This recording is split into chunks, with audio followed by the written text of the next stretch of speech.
Paul, who was kind while we were dating, started to verbally abuse me along with his daughter, Teresa, after we got married. Despite their treatment, I continued to save for Teresa's college funds.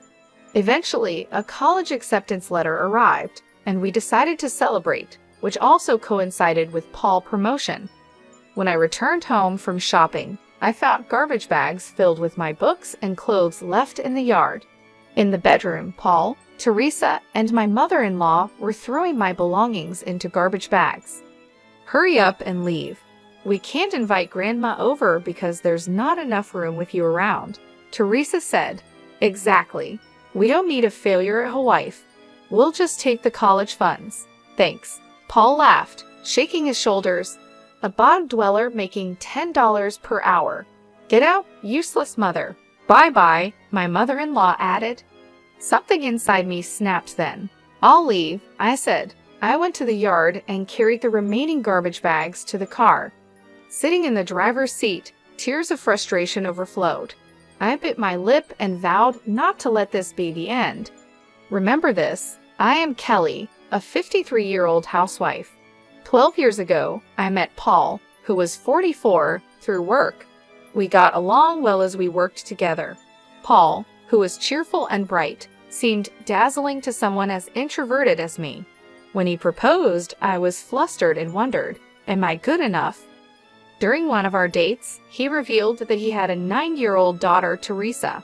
I was surprised to learn he was divorced, but soon grew fond of Teresa, who was affectionate and innocent after meeting her nervously. Our modest wedding went smoothly, and our married life started off well. However, the happy days did not last long. I lost my parents to illness during my student days and was raised by my uncle and his wife, who ran a business, after accepting the proposal. I introduced Paul to my uncle and his wife after getting their blessing for our marriage. Next, we visited Paul's parents to greet them. When my mother-in-law learned that I was raised by my uncle and his wife, she seemed clearly displeased. Maybe because of that, she started to make snide remarks to me after we got married. She would come over unexpectedly to nitpick everything. "Kelly, there was a hair in the corner of the stairs. The bathroom mirror is dirty. Don't you clean it every day?" She would frequently scold. "It's outrageous that you work even though you have a small child." These days, everyone works even with small children. I switched to part-time so I could be home when Teresa comes back from school. I gently objected. My mother-in-law glared at me. "How dare you talk back to your mother-in-law, insolent wife." I never asked why they divorced, but I could guess it might have been because of her nagging. "Come on, Mom. If both of us work, we can save up for Teresa's college funds sooner," Paul said. But as years passed, like his mother, Paul started to verbally abuse me as well. "You come back from work halfway through the day, and this is the meal you prepare. Don't you care to comfort your tired husband? I'm sorry, but it's tough to prepare 2 side dishes every day besides the main," I replied. "You just want to slack off. Everyone manages to do it," he said. My mother-in-law, who was a full-time housewife, never used store-bought prepared foods and forbade me from using them as well. So I found time to prepare meals in advance late at night or on weekends when the family was asleep. Just when I thought the issue was resolved, Paul started insisting on bringing lunch from home to save money, which of course I had to prepare, and he found fault with that too. The lunchbox contains frozen food, and the main dish is leftovers. "You're cutting corners too much. Preparing all the small dishes from scratch is hard," I said. "Don't talk back. You're the wife. You know I hate pre-prepared meals. Are you trying to annoy me?"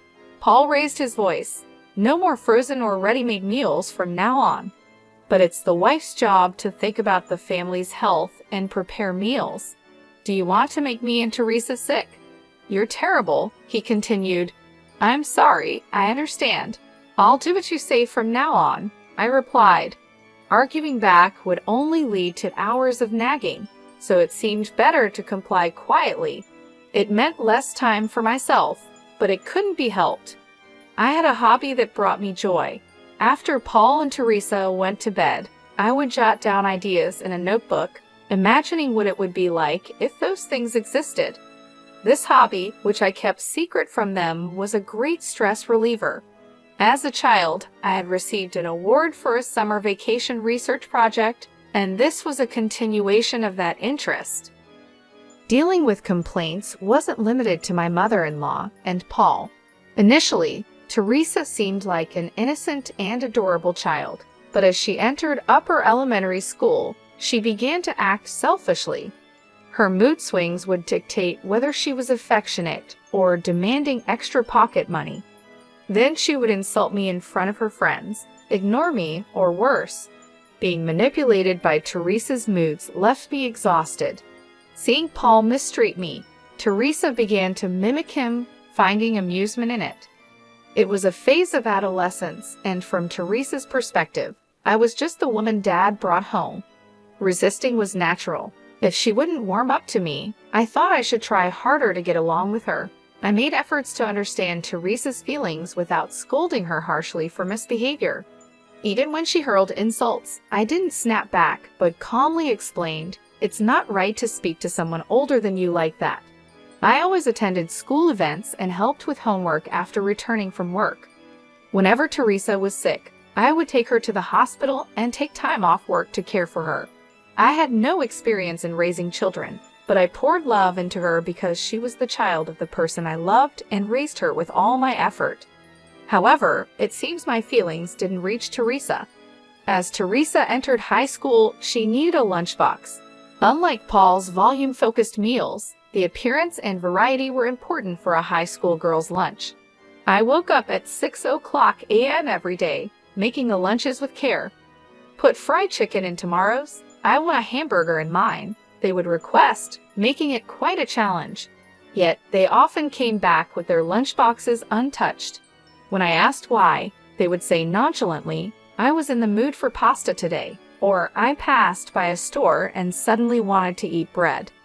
"I woke up at 6 to make these. I wish you would at least try them," I said. Upon hearing this, both quickly became sullen. "You change your mind about things too, don't you? Don't be so sanctimonious. It's annoying. A mother should naturally make lunches for her children." Teresa's hostile tone hurt me more than Paul's words. "Sorry," I said. When I apologized, Paul became even more arrogant. "Don't get cocky just because you made lunch. It's nothing special. You should be grateful we even eat it every day," he said. Their complaints about too many vegetables or the taste being too strong were the last straw. I felt more sadness than anger. Talking with Teresa and Paul always made me feel miserable. The promise of sharing household chores made at the beginning of our marriage was quickly abandoned. Even if we both work, you're home by the afternoon. That doesn't really count as working. We get home in the evening. It's only natural for the person with the most free time to do the chores, Paul said. "I'm not free at all. By the time I finish cleaning and preparing dinner, the night is over," I explained, but my pleas fell on deaf ears.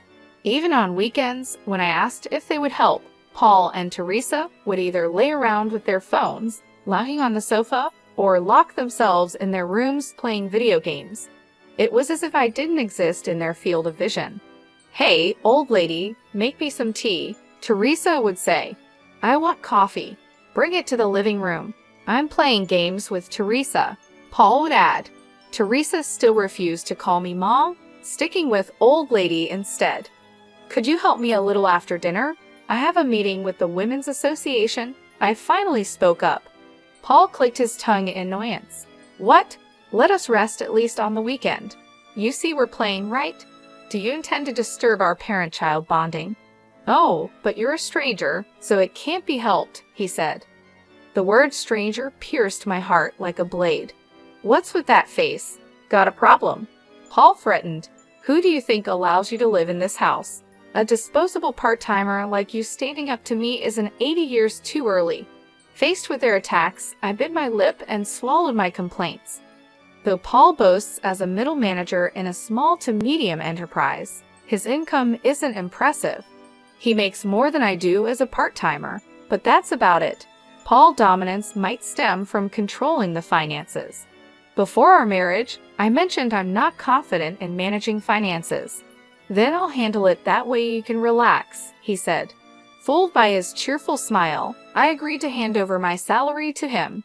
He would allocate funds from our combined incomes for living expenses and Teresa's college fund. Despite his salary increasing over the years, our living expenses somehow decreased. Lately, I've been given only $10,000. Half goes to saving for college fees, and the rest covers food, daily necessities, and miscellaneous expenses. I need at least $5,000 more, and I want some pocket money for myself.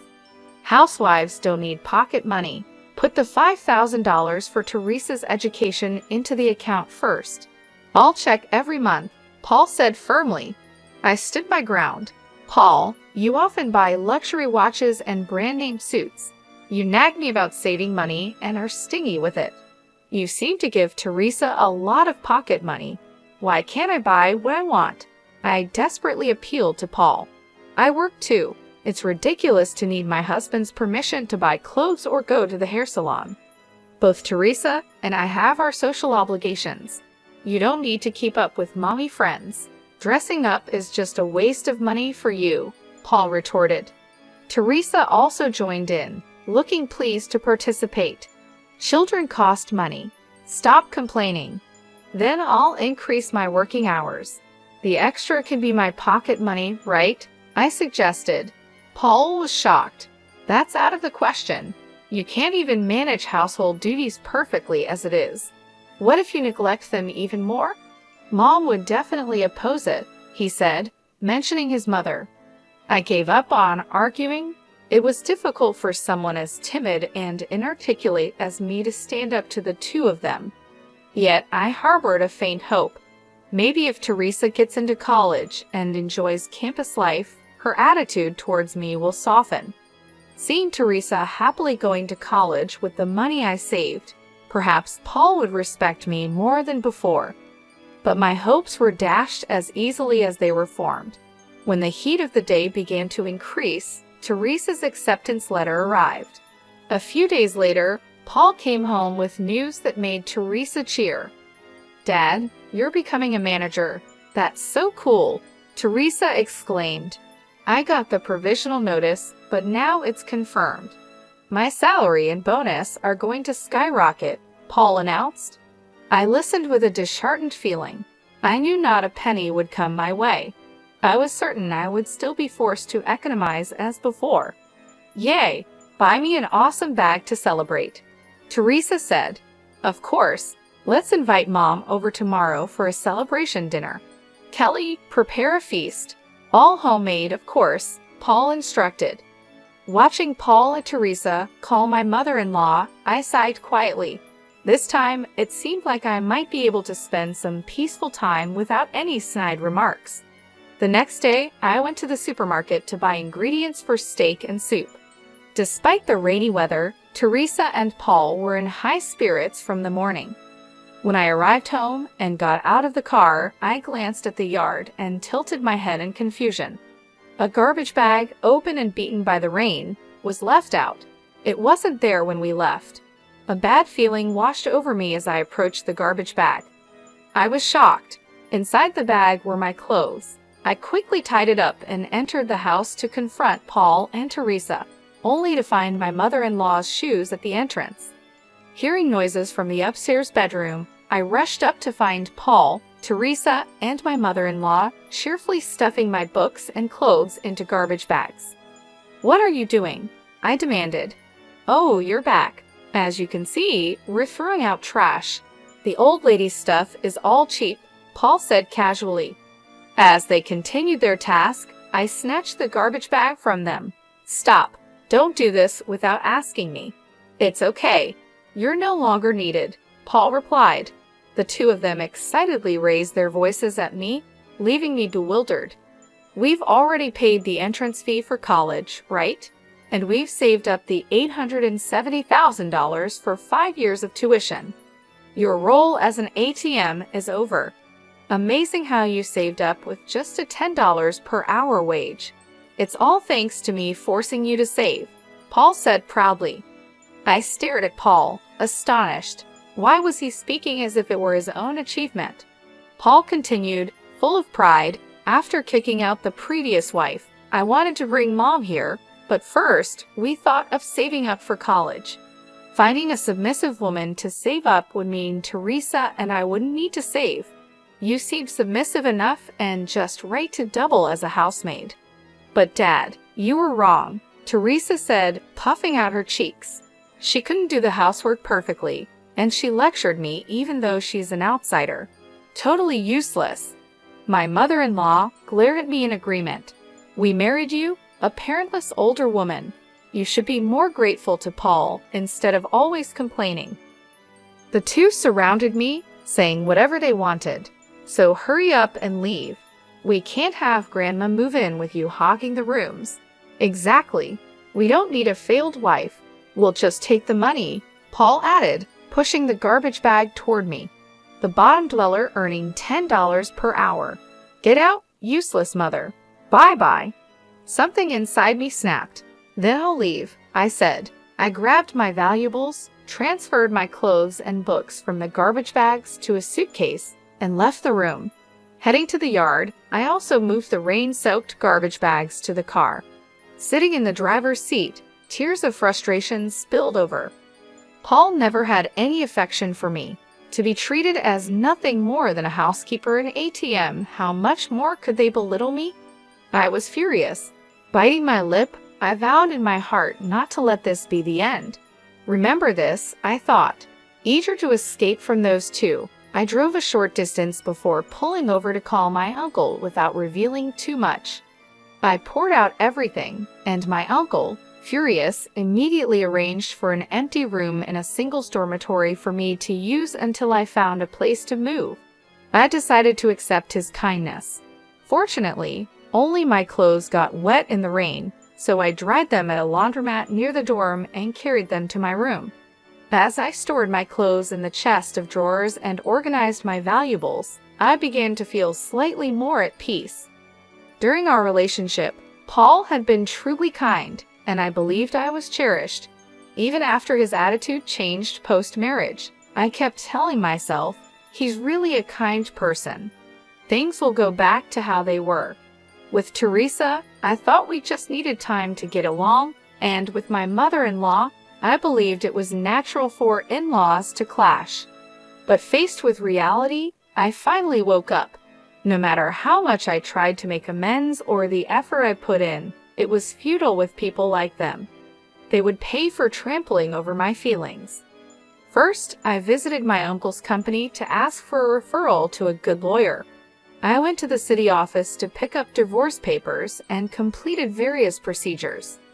Eventually, I received a message from Paul stating, I filed for divorce. After I left, neither Teresa nor my mother-in-law bothered to call, perhaps enjoying their life without me. A month of peaceful days passed until Paul contacted me again. I was working on my computer when I saw his name on my phone screen and decided to ignore it. I had been expecting his call, but I was busy. I let it go to voicemail. Soon, Paul's tearful voice came through. Kelly, please answer the phone. Something terrible has happened. After the call ended, my phone kept ringing persistently. Hurry up and come out. Help us. It's going to be bad if it stays like this. He left crying messages on the voicemail and called like a man possessed. Eventually, I gave in and answered the phone. What do you want, Paul? I'm busy. Can you get to the point? Paul hesitated on the other end, taken aback by my sharp tone. Oh, well, I called Teresa's college, he said, sniffling. They said she has withdrawn her enrollment, so she is not a student there. What's going on? Exactly as they said, I replied matter-of-factly. I canceled the enrollment. The prep money's gone, but they refunded the tuition fees to my account, which helps a lot. Withdrawal. Don't make decisions on your own. Paul yelled. Poor girl, she worked hard to get into college. Oh, really? I said, unimpressed. I didn't know, Kelly mocked. With the allowance you gave her, she was busy going to nightclubs and rock concerts until morning.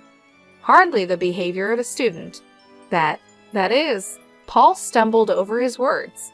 I've never seen her study once. So you chose a college where money would do the talking, right? She studied when you weren't looking. College isn't just about studying. You've taken away her chance to learn other things, Paul argued heatedly. Oh, my mistake. It could have improved her twisted character, right? I returned his statement with heavy sarcasm. Why are you doing this? Do you have a grudge against us? Paul asked, bewildered. She told me to get out, called me a useless mother. Who does she think made her college possible? How do you think I felt saving up all that money? I said. Holding on to such words, you're petty. Well, there's money in the account, right? Paul replied. Yes, I said, and the call abruptly ended. Sighing, I returned to my work on the computer. Less than an hour later, the phone rang again.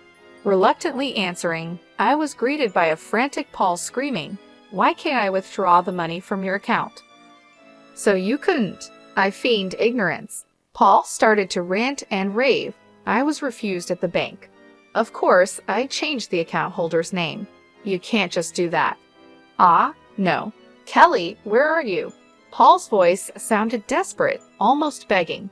Without money, Teresa will have trouble enrolling in another college next year. Return Teresa's money. Return it. That $250,000 is my money. I scoffed at the absurdity. If you stop all the lavish shopping you do, you should easily afford your beloved daughter's college fees. Ah, Paul was flustered. I need money because I live at the bottom, so the soon-to-be manager or your beloved mother should take care of it, I said with heavy sarcasm.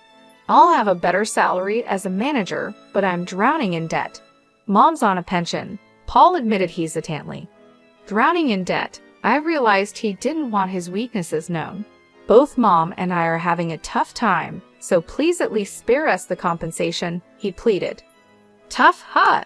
But I'll be claiming compensation properly later. Take care, I emphasized my point and hung up.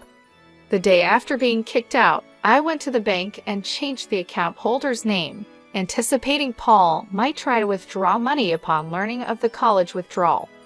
If Teresa had been serious about her studies, canceling her college enrollment would have been heartbreaking, but given her carefree lifestyle, it wasn't. I chose this route without hesitation. That night, I received a voicemail full of insults from my mother-in-law, which I promptly deleted. Later, through a lawyer introduced by my uncle, I filed for compensation from Paul. Predictably, he resisted. Paul accused, knowing I don't have money, demanding compensation is just cruel. Why should I even have to pay? I provided for Kelly, treated a failed wife kindly, and didn't even cheat. What's there to complain about? Running off with the enrollment money is outrageous. If anything, we should be receiving compensation from you. So I thought I'd wait until Paul changed his tune. A few months later, I received a call from my sobbing mother-in-law. Kelly, please help, she said, her tone as imperious as ever. It seemed her character would never change. Long time no see. What's the matter? I asked leisurely, though I could guess the reason. They're telling us to vacate this house, she said. Well, it can't be helped. It's my house after all, I replied. My mother-in-law gasped in surprise. Didn't Paul tell you? When I got a job, my aunt and uncle transferred this house to me. I invited Paul and Teresa, who were living in an apartment at the time, to live with me, so it's in my name. This is the first I've heard of it, she sounded dumbfounded. Is that so? Well, anyway, my uncle was furious when he found out I was kicked out and said he'd proceed with selling the house, so I'm going along with it. I'm not kind enough to let the people who kicked me out live there for free. So you're really going to sell it? She asked. Yes, there's a viewing this weekend, so please move out by then, I replied. That's impossible, my mother-in-law shouted. I was kicked out in 15 minutes from my own house, I said calmly.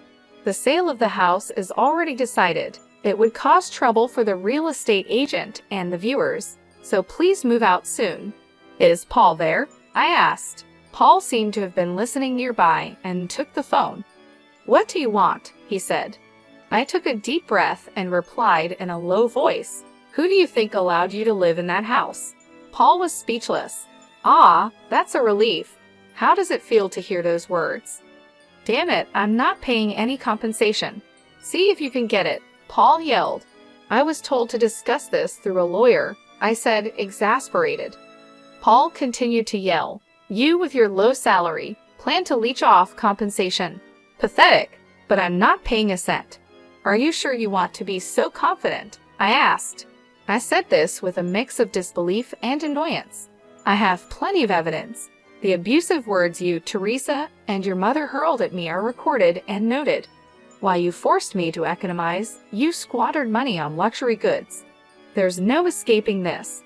A mother saving for her child is natural, and a wife should obey her husband." "That's right. If you have something to say, earn more than me," Paul retorted, both making a scene with their vulgar attitudes. "Return the college funds, thief. If you really don't, we'll sue you." "Suit yourself." "Enough, both of you." Teresa tried to calm her mother and Paul over the phone. "I'm really angry at her for stealing my important college funds. That's the lowest a parent can get." "Teresa, you're right. You're looking forward to college so much. It's heartbreaking." Paul's voice sounded like he was on the verge of tears. "But it's okay. There's next year. If Dad becomes a manager, our salary will increase and life will get easier." "That's true," Paul shouted with apparent joy. "So let's stop begging her. Let's quietly move to an apartment and hand over the house." "If Teresa says so," my mother-in-law muttered in a reluctant tone. "Be grateful for Teresa's kindness." "All right, I'm hanging up now," I said, exasperated, ending the conversation. The next call came the following day while I was having coffee in my uncle's company room. I could easily guess it was about the same matter. Reluctantly, I answered, knowing ignoring them might lead them to show up at the company. "What have you done?" Paul was sobbing, sniffling, and with a voice like a scream, he asked. "My promotion was canceled and I was demoted from manager to regular employee, sent to a subcontracting factory." "What's going on?" I sighed deeply. It seemed he still didn't understand anything. "You know Acme Industries, right?" "Of course. It's a super famous discount store chain that's expanded overseas. It's also a major client of our company. You've injured its chairman." "Huh!" Paul sounded dumbfounded. "He was actually planning to end the business with your company, but reconsidered out of respect for me so your company wouldn't suffer. You should be thankful you weren't fired." "I don't even remember meeting the chairman." "The chairman of Acme is my uncle." After a brief silence, Paul screamed in shock. I moved the phone away from my ear to wait it out. "You shouldn't have told me sooner." "My uncle introduced himself during our marriage meeting," I replied. I was amazed by Paul's lack of attention. He stopped crying and suddenly pleaded, "Come on, mediate for me. It's just a little marital spat. If I become a regular employee, my salary will decrease and Teresa won't respect me anymore." "No, you brought this upon yourself," I said coldly. "Is that all? I'm hanging up." "What the hell? Acting all high and mighty when you're just a bottom dweller," he shouted. Just then, someone knocked on the door. "Excuse me, President." "Oh, I'm sorry," I said. "It's fine. I'm about to hang up," I replied, smiling. "Ah, I haven't told you. I'm the president of Acme." "Huh. The one with annual sales of $700 million. To be precise, the president of the American branch." Paul fell silent. I could almost imagine his shocked expression. "That's a bad joke. Weren't you earning $10 per hour just a while ago?" "The salary slip you found in the bedroom? Look at the date. It's from 12 years ago when I first helped out at my uncle's company," I explained, trying not to laugh. "I kept it as a keepsake. The minimum wage has surpassed $14 now. You really are clueless about America's economic situation." Paul, lost for words, soon spat out a resentful remark. "Quiet but lucky. You have a rich relative." Even a useless mother can become a president. Do you think the position of president just falls into your lap because you're a niece? I've been developing product ideas for a while. Some of them were approved in ACMA's planning meetings and became hit products. I was recognized for those achievements. You were doing all that behind my back, he asked. Do I need your permission for everything? I sighed. I wanted to help my uncle, so I studied business management in college. A few years ago, at his request, I started attending board meetings and management seminars. It's the result of my effort. Paul fell silent again. Teresa's college expenses were covered by the royalties from a patented stationery product I developed. Otherwise, it would have been impossible to manage living expenses and savings from my salary alone. If you have money, then we don't need compensation, my mother-in-law interjected. It seemed Paul had put the phone on speaker so my mother-in-law could listen in. Teresa might be listening too. I learned recently that there's property division upon divorce, right? You're obliged to give half of what you earn to Paul, my mother-in-law said confidently. I couldn't help but laugh. What's so funny, mother? Property division is not an obligation but a right each spouse has. One can also choose to waive it, I explained. I could almost see my mother-in-law tilting her head in confusion over the phone. I'm refusing it, so not a penny will go to Paul. We can take it to court if you like, but I'm sure I would win. What? Mom becomes the president of ACMA and I get nothing? That's so unfair, I heard Teresa's disappointed voice. Paul remarked, Kelly, being the husband of a president means you can live in luxury. Forget about pride. This isn't the time, my mother-in-law urged Paul. Paul also agrees, right? Mom, Kelly, I apologize for everything. Let's start over. I won't treat you as a housekeeper anymore, Paul pleaded. Mom, I won't call you useless anymore. So come back. I want a high-rise condo for our next home. Faced with their outrageous demands, my laughter turned into disbelief. I can earn well on my own, so I don't need a useless husband. Compensation will be deposited into my account monthly. If you can't pay, your assets will be seized. Take care. Amidst their shouts over the phone, I hung up and blocked Paul, Teresa, and my mother-in-law's contacts. Paul, who had been showing off at the subcontracting company, ended up being fired after causing trouble. Struggling with living expenses, debt, and compensation payments, he now works non-stop at a factory on weekdays and a restaurant on weekends. Of course, they had to move out of the house and now live in a rundown apartment with Teresa and my mother-in-law. Teresa, who planned to enjoy her college life, lost all motivation to study and lazes around at home every day. My mother-in-law, doing no housework, joins Teresa in mocking Paul for his low salary, leading to constant quarrels. Having secretly saved up money, I moved to a luxury high-rise condo and lived a busy life.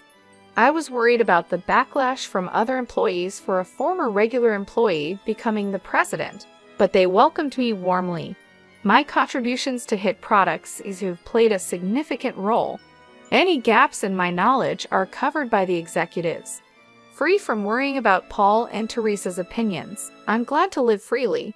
I plan to take care of myself while enriching both my work and personal life.